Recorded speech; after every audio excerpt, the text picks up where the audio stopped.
Therapists, what's your I know I'm not meant to judge, but holy moment. Story 1. I had a woman bring in her child because of learning issues at school. It was clear to me that the child had signs of fetal alcohol syndrome. I gently asked the mother if she had consumed alcohol while pregnant, and she admitted she had. When I explained that this was likely the cause of the problems her child was facing, she shrugged and said, "I don't feel bad about it. Fetal alcohol syndrome in general really leaves me at a loss sometimes." Story 2. I encountered a similar case once. A mother came in saying her child was struggling socially and academically. After digging a bit deeper, I found out the child had nearly drowned while in her care. She never took the child to a hospital. She said she resuscitated him herself and didn't seek help because she was afraid they'd take him away. Honestly, they probably should have. Story 3. There was a man in family therapy with his 3 kids who admitted during a session that his youngest, a girl, was an accident they had tried to terminate. "We only wanted boys," he said. What broke me was that the daughter didn't even react. She'd clearly heard it before.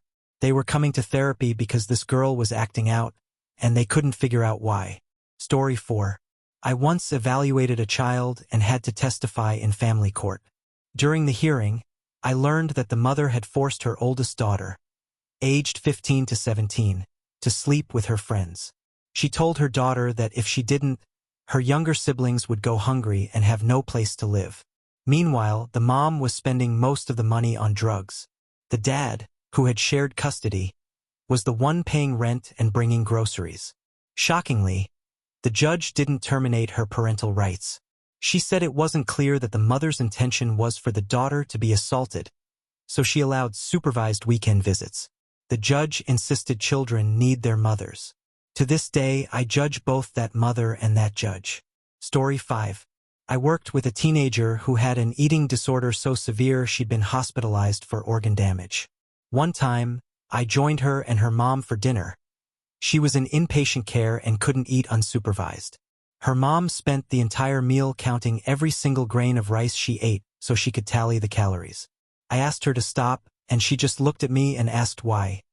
She said she had to watch her figure. I had no doubts where the 15-year-old picked up her eating issues. Edit. For those wondering why I was eating with them, I was working as a psych tech, and part of my job was to monitor her food intake as part of her treatment plan. I passed along the mom's behavior to the therapist for follow-up in family sessions. And yes, she was literally counting individual grains of rice. That woman needed help too, but she couldn't see it. Story 6. I had a client in a therapy group ask for advice because she was feeling pressured into sex she didn't want to have. A friend had traveled 2 hours to visit her and booked a hotel room, and she felt obligated. The group listened, asked questions, and somehow came to the consensus that she probably owed it to him. That was one of the rare times I dropped my usual approach of open-ended Socratic questioning. I just said, flat out, absolutely not. That's unacceptable. Someone asked me later if the group understood my reaction. I hope they did, but honestly, I'm not sure. Sometimes in group settings like that, especially in step-down programs from inpatient care, there's pressure to agree with the therapist, and I worry about how much of what we say really sticks. Story 7. A teenage girl came to her first session with me, brought in by her dad. Her mom had recently left the family to pursue some spiritual lifestyle with a Reiki healer, and the dad was doing his best to raise their 2 kids. The daughter had been having disturbing, intrusive thoughts about school violence. She didn't want to act on them, but the thoughts scared her. She looked so sad and anxious telling me, and I just wanted to hug her. She met most of the criteria for a possible schizoaffective disorder. I brought her dad into the room, explained the situation, and we scheduled a full psychiatric evaluation with a colleague of mine. Both daughter and father seemed relieved. Then the mom called my office, furious. She screamed at me for trying to poison her child with pharmaceuticals, demanded to know if I had checked her daughter's vitamin levels, and threatened to leave a bad review, or worse, involve the authorities. She didn't care that I wasn't a medical doctor and therefore hadn't prescribed anything. She took that as me admitting I was a fraud. I tried to explain what a psychotherapist is, but she wasn't interested. She did leave a nasty review, but I shrugged it off. I knew I had acted ethically and in the child's best interest. And no, turmeric doesn't cure mental illness. Story 8. I've worked with victims of domestic violence, child abuse, even a few people involved in dogfighting. What stays with me the most, though, are the stories involving former police officers. There's something terrifying about how some precincts seem to recruit people with controlling personalities and then reward their worst behaviors. I can't tell you how many women I've worked with who were abused by cop partners.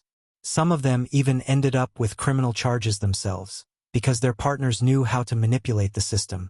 Having a domestic violence charge made it even harder for them to get housing or jobs, and that increased the chance they'd stay with their abuser. It's horrifying, and it's more common than people think. Story 9. During my Master of Social Work internship, I had a 19-year-old client tell me she was pregnant but didn't know who the father was. She had narrowed it down to 3 people. She openly said she wasn't going to stop using meth, didn't plan to see an OBGYN, but was definitely keeping the baby.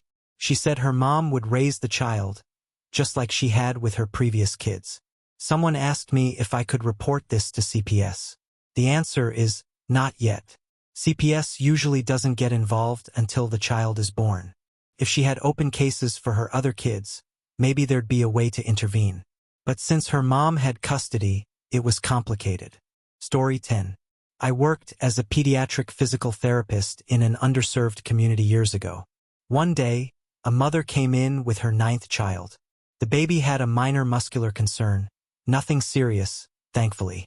What shocked me was learning that all 8 of her previous children had been removed from her care and placed in foster homes, mostly due to abuse and neglect stemming from her substance use and neglectful behavior. Apparently, a former therapist at the clinic had once asked her bluntly, "When are you going to stop having kids?" And she replied, "I'll keep having kids until they let me keep one." It was heartbreaking. I know forced sterilization is unethical, but it was devastating to see a pattern of children being born into suffering over and over again. Story 11.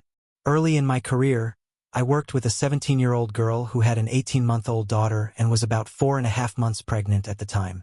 After we built some trust, she disclosed that her father, who had sole custody, had been repeatedly abusing her for the past 3 years. Her mother had lost parental rights due to substance issues.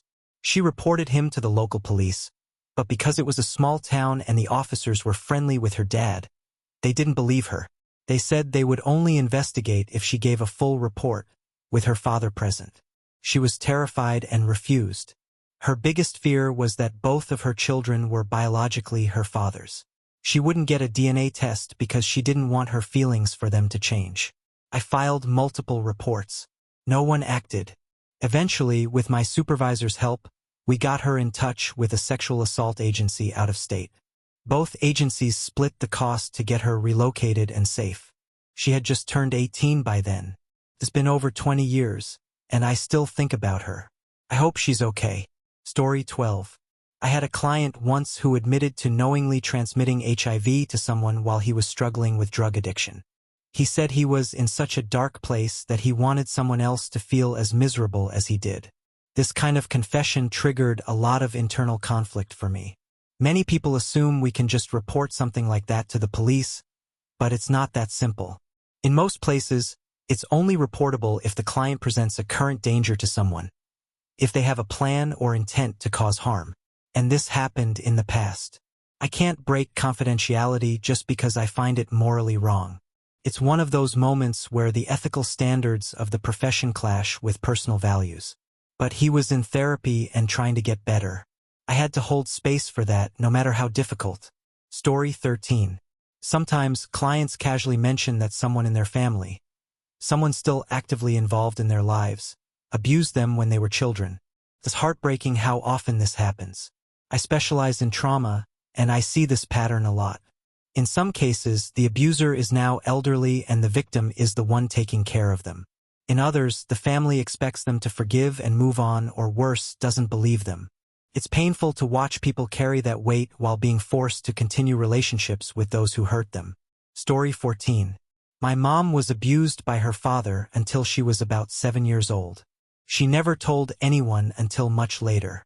What really confuses and hurts me is that, as kids, She sent us to spend summers with our grandparents, just us, without her. Even after telling us about her own childhood and starting therapy, she never once asked if anything had happened to us. Looking back, I think the only reason we were safe is that he was old and frail by then. She never abused us, but she still put us in harm's way. Now that I have kids of my own, I'm finding it harder and harder to understand how she could have made that decision. Story 15. I had a preteen client whose guardian kept insisting on getting access to my progress notes.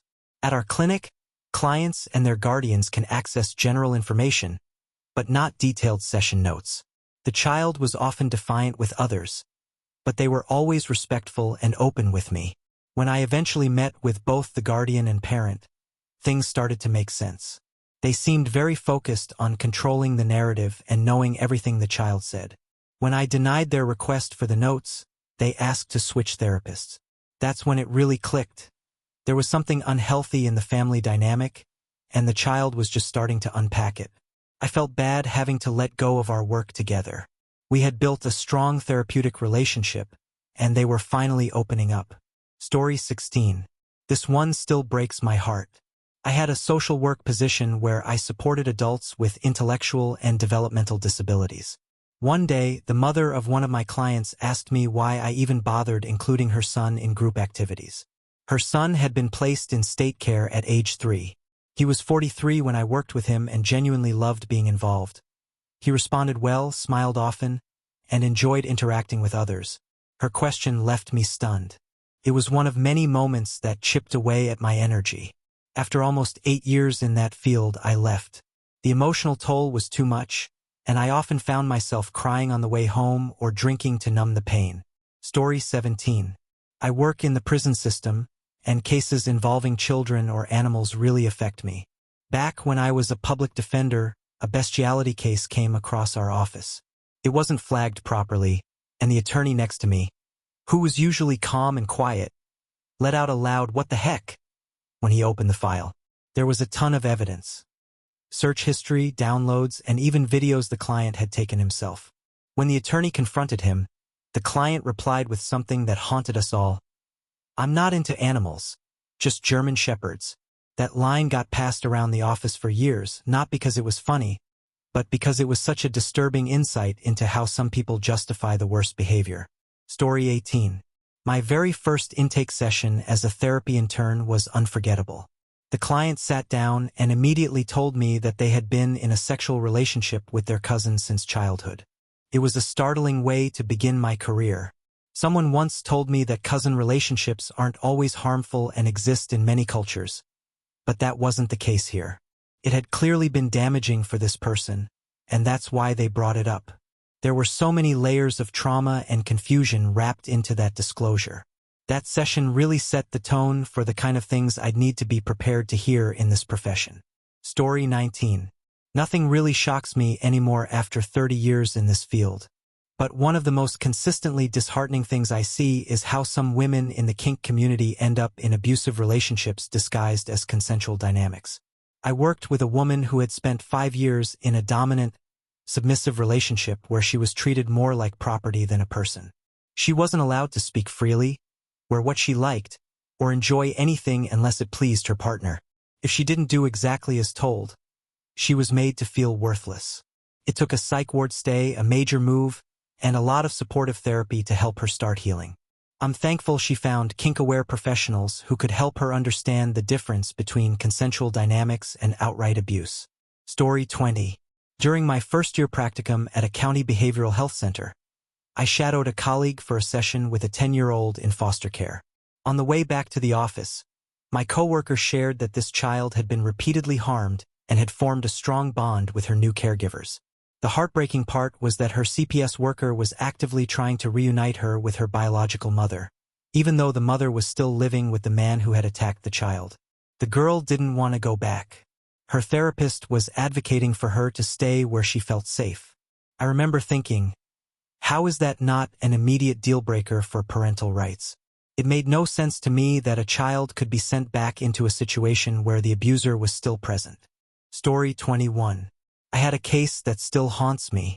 A mother brought her toddler to sessions with me because she was separated from the child's father, and we were working on supervised visits.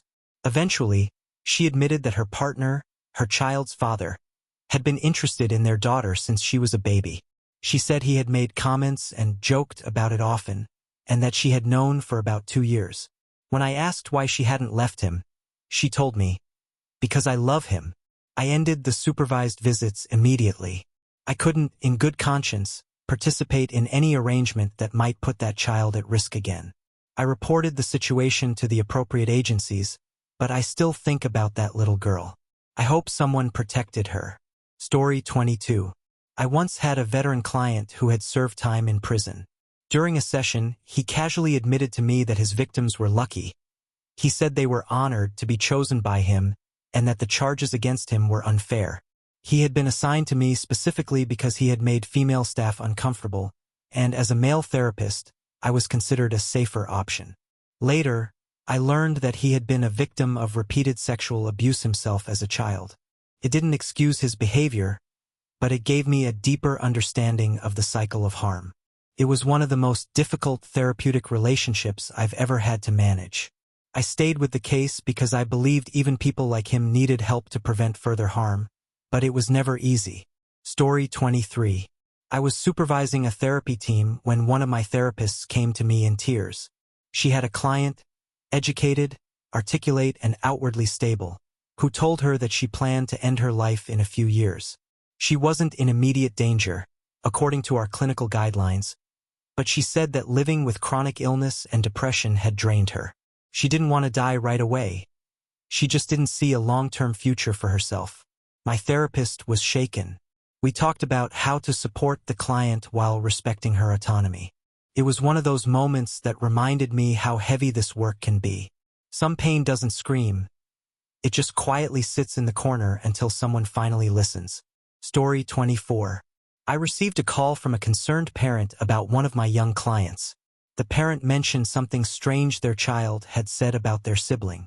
I followed up with the child during our next session and immediately called CPS. The situation sounded serious. There were clear signs of neglect, possibly worse. The next morning, we heard that the child had died. It's been 6 years, and I still remember that moment. I think about what more I could have done, even though I know I followed every policy and did everything by the book. That loss stays with me. It always will. Story 25. I used to teach in an inner-city school and had a student who was clearly struggling.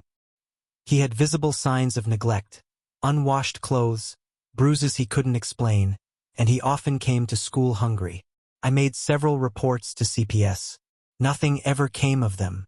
Eventually, he was placed on medication for behavior issues, but it only made things worse. He became withdrawn and barely spoke. He went from being a bright, curious kid to someone who hardly participated at all.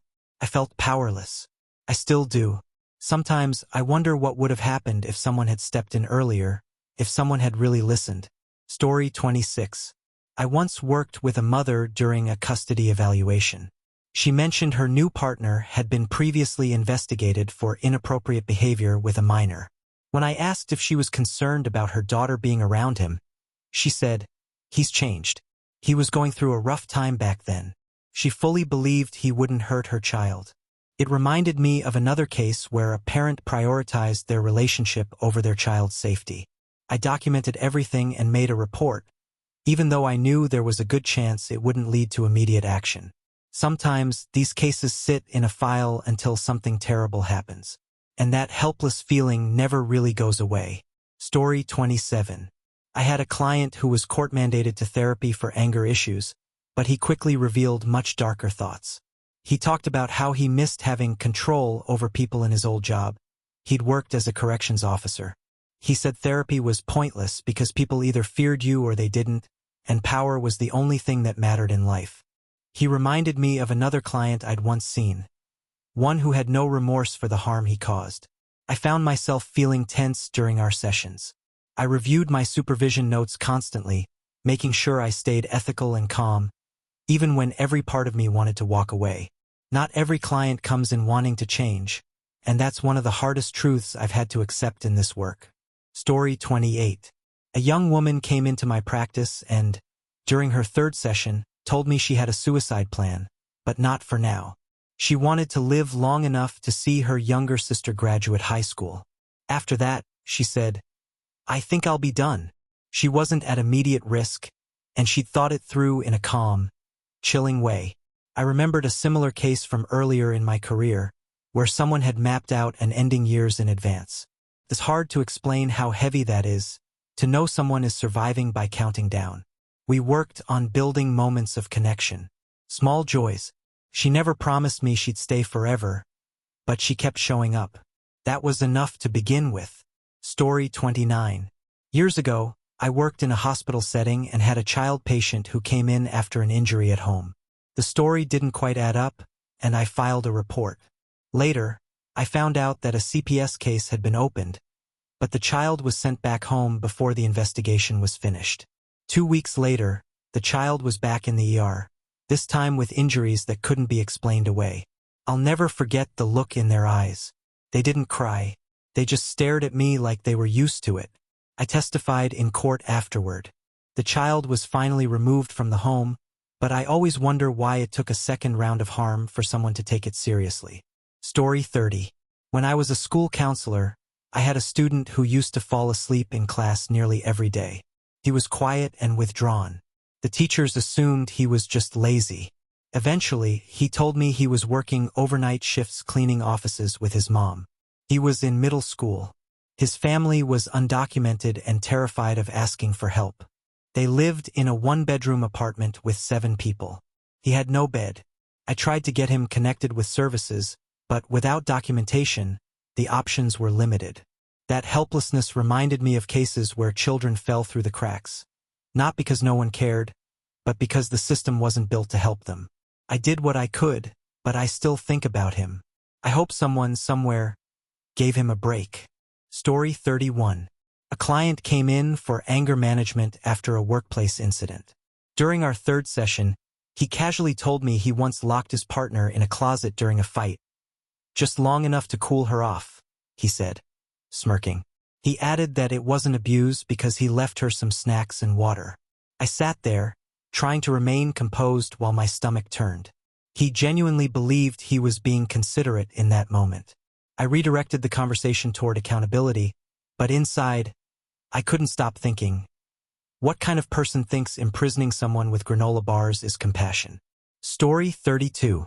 I had a client who was a young adult, very bright, very articulate. She told me she had been homeschooled by her parents, who were part of a fringe religious group. She said, I didn't know who Martin Luther King Jr. was until I was 16, but I did know the correct way to stone a woman who committed adultery. I didn't know how to respond. My face must have twitched because she laughed and said, yeah, that's usually the reaction. She wasn't exaggerating. Her early education had consisted of survivalist training, Bible drills, and hours of sermons on obedience and punishment. We spent months just unpacking what normal even meant. Every time I thought I'd heard the worst of it, she'd casually drop another bombshell. I reminded myself not to judge her parents. But honestly, I still do. Story 33. A man came to therapy at his wife's insistence. He said he didn't see the point. He was only coming to prove her wrong. Midway through the session, he told me he tracks his wife's phone location 24/7, limits her access to money, and once made her quit a job because a male coworker made eye contact with her. He said, I'm not abusive. I'm protective. That's what good husbands do. I couldn't hide my discomfort. I asked him if his wife agreed with that view. He looked confused and said, why would her opinion matter? I'm the one providing. That was one of those moments where I had to mentally recite my ethical code just to stay grounded. Story 34. One of my teen clients once told me, with a mix of pride and sadness, that she had memorized the layout of her house, including every squeaky floorboard, so she could sneak her siblings out during her parents' violent fights. She was 12 when she started doing that. She said, I'm the oldest. That means it's my job to keep them alive. I told her how strong she was, but honestly, I wanted to cry. I've met kids who've had to be parents before they've even hit puberty, and it never gets easier to hear. I try not to be angry at the world in front of them, but inside, I'm screaming. Story 35. A client once told me he had a habit of going to animal shelters, adopting dogs, and then returning them a few days later when they weren't obedient enough. He said it with a chuckle. It's a good way to test what I like without commitment. I asked gently if he saw any issue with that. He shrugged and said, "They're just practice. If they're not loyal, back they go." I've had clients who've done far worse things, but that moment stuck with me. It wasn't just the act, it was the complete lack of empathy behind it. I remember thinking, if this is how you treat animals, how do you treat people? Story 36.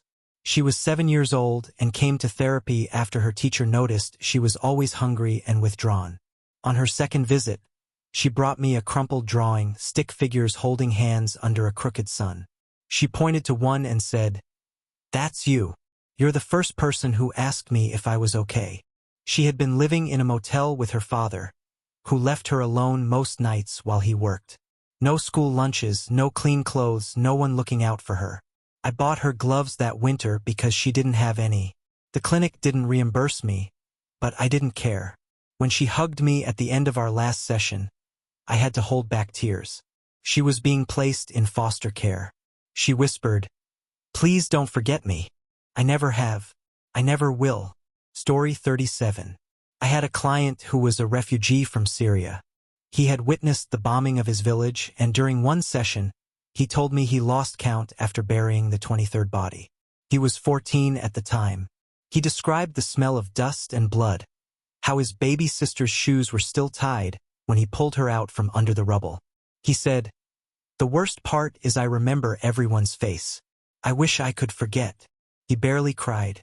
He talked about it like he was reading a news article, but I cried after he left.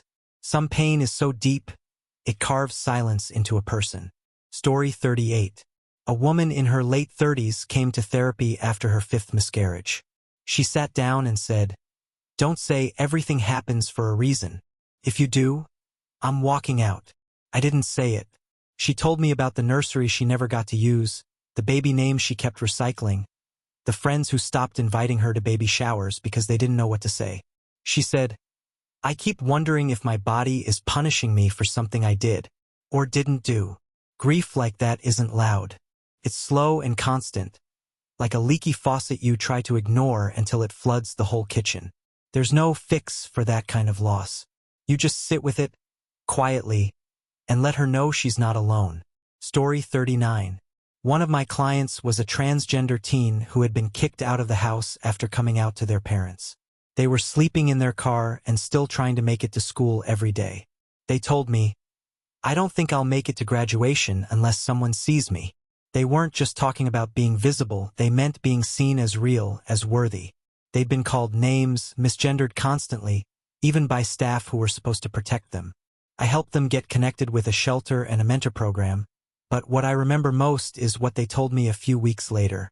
"I'm starting to believe I'm not broken, just different." And that felt like a miracle. Story 40. A man in his 60s came in, clearly uncomfortable. He said he'd never told anyone what he was about to say. He had been abused by a priest when he was 9. For over 5 decades, he carried that shame like it was his fault. He said, "I've lived an entire life in silence. I got married, had kids, went to work every day, but I never felt real." He wept quietly, holding his hands tight in his lap like he was still that little boy trying to disappear. At the end of the session, he asked, "Do you think I waited too long to heal?" I told him, "You came, you spoke. That's healing already." Story 41. He was 10 years old and had drawn a picture of a monster. When I asked him about it, he said, "That's my dad when he drinks, but I still love him." He told me about hiding under the sink when his father came home angry. He kept a flashlight and crackers there. I asked him what he wanted most. He said, "I want a lock on my door, but I don't think I'm allowed to ask." That session stayed with me. So did the drawing, and the fact that he felt safer planning an escape route than asking for protection. Story 42. A woman came in because she couldn't stop crying at work. She was a nurse. Eventually, she told me about a patient she'd lost, the 3rd one that week. She said, "I held his hand while he died. I was the only one there. And then I had to clean the room and pretend it didn't matter. She'd been holding grief for years, with no time to process it. She said, "People clap for us during Nurses Week, but no one wants to hear about what it does to us." She wasn't weak. She was exhausted from carrying the weight of everyone else's pain while being denied permission to feel her own. Story 43. I had a client who had survived a school shooting. He came in a year later, completely numb. He said, "People ask if I'm okay. I say yes because I don't want them to look at me like I'm broken." He told me about calling his mom from under a desk, whispering goodbye. He was 16. There's a particular kind of trauma that comes from surviving what others didn't, and being expected to move on like you didn't just crawl through someone else's blood. He wasn't broken. He was grieving in silence because the world didn't know what to do with his pain. Story 44. A mother came in after the death of her child. It had been 3 years, but she still brought a photo to every session and placed it on the couch beside her. She said, "I know she's not here, but I can't bear the thought of her being forgotten." Every time someone told her she needed closure, it made her shut down more. One day, she asked me, "Do you think I'm crazy for still talking to her?" I said no. Love doesn't disappear because someone dies. And grief isn't linear. Sometimes it just sits beside you, like a shadow that never fully leaves. Story 45. A client once told me he was tired of pretending to be okay for everyone else. He was a pastor. He said people came to him for comfort, but no one ever asked how he was doing. He struggled with depression for years in silence. He said, "I tell people to have faith, but most days I can't even pray." He felt like a fraud, but what I saw was a deeply human man who had been taught that strength meant silence. He didn't need fixing. He needed a space where he could fall apart without judgment. That, more than any sermon, was holy. Story 46. He walked into my office and said, "I guess you're the one who's supposed to fix me." He'd served in the military, then in law enforcement. Stoic, sharp, but exhausted. He told me he couldn't sleep unless he had a weapon nearby. Not because he feared someone would break in, but because he might break. Then he told me something I'll never forget. "I don't fear dying anymore. I fear waking up and realizing my kids don't really know me." That session rewired something in me. Sometimes people don't come to therapy to be saved. They come to see if they're still human. Story 47. She was 15. Got referred for oppositional behavior and skipped classes. In our first session, she wouldn't make eye contact. In the second, she asked if I believed people could be born bad. By the fourth, she told me her uncle had been abusing her for years. Her mother knew. When I asked what she wanted from therapy, she said, "I want to stop being angry at myself for surviving." I filed reports. I advocated. I followed every step I was trained to follow. But the truth? Nothing I did could give her back the childhood she deserved. That kind of rage, quiet, buried deep, it doesn't go away with worksheets or breathing exercises. It needs space and time and someone who stays. Story 48.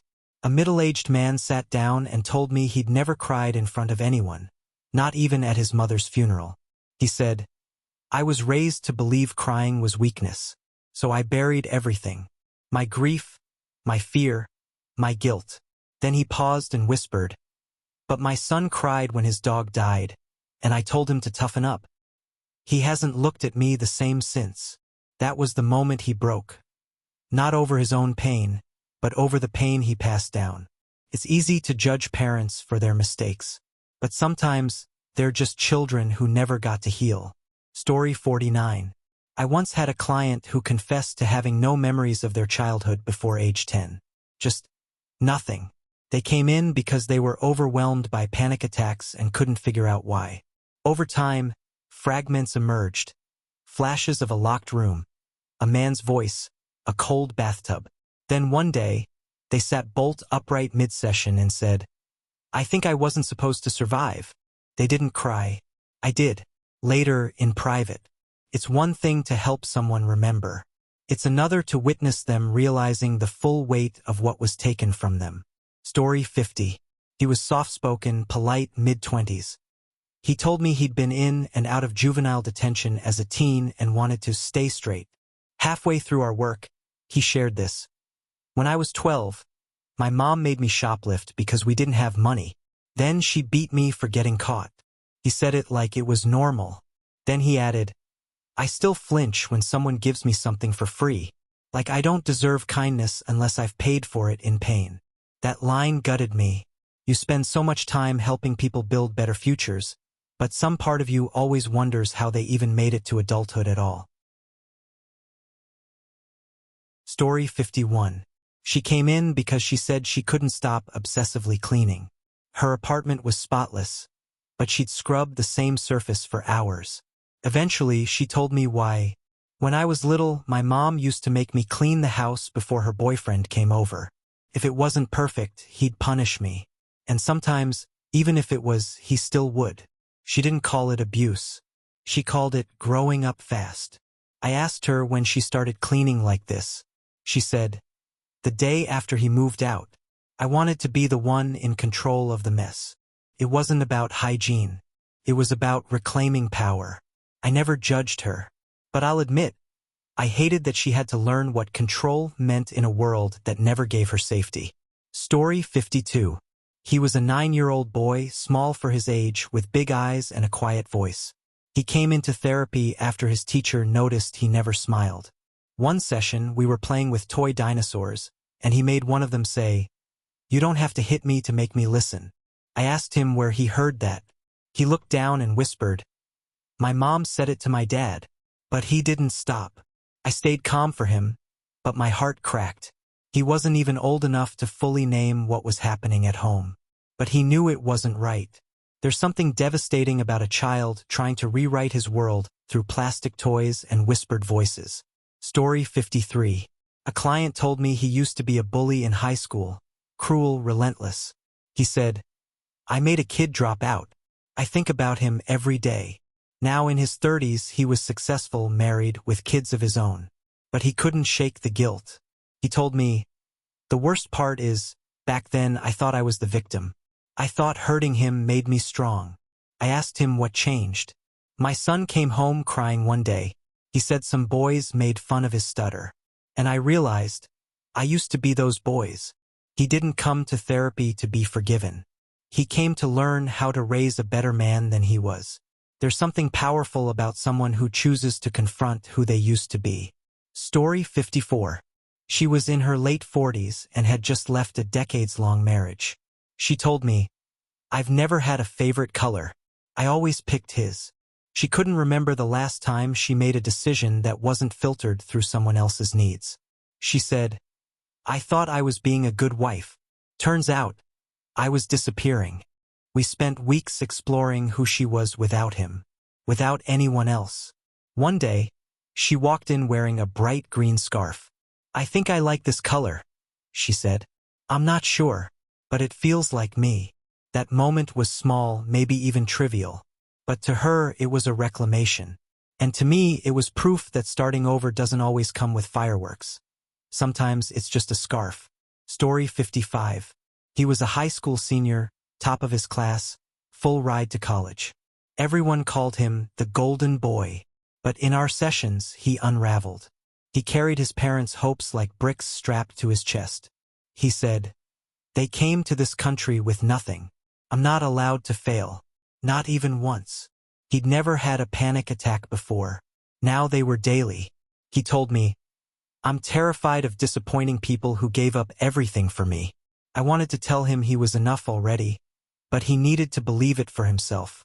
Sometimes the kids who seem to have it all are the ones most afraid to breathe. Story 56.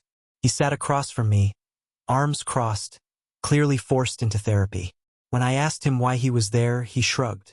"My wife thinks I have anger issues. I think she's just sensitive." Took weeks, but one day he let something slip. She flinched when I raised my voice. I wasn't even going to hit her. I haven't done that in years. That word, yet. I asked him if he thought her fear was reasonable. He looked me dead in the eye and said, "Fear keeps people in line." I reminded myself I was here to help, not to judge. But the truth is, I judged him. Because there are some things you don't get to call love. Story 57. She was 14 and refused to talk for the first 3 sessions. Then one day, out of nowhere, she whispered, "Do you think people can rot from the inside?" I asked what she meant.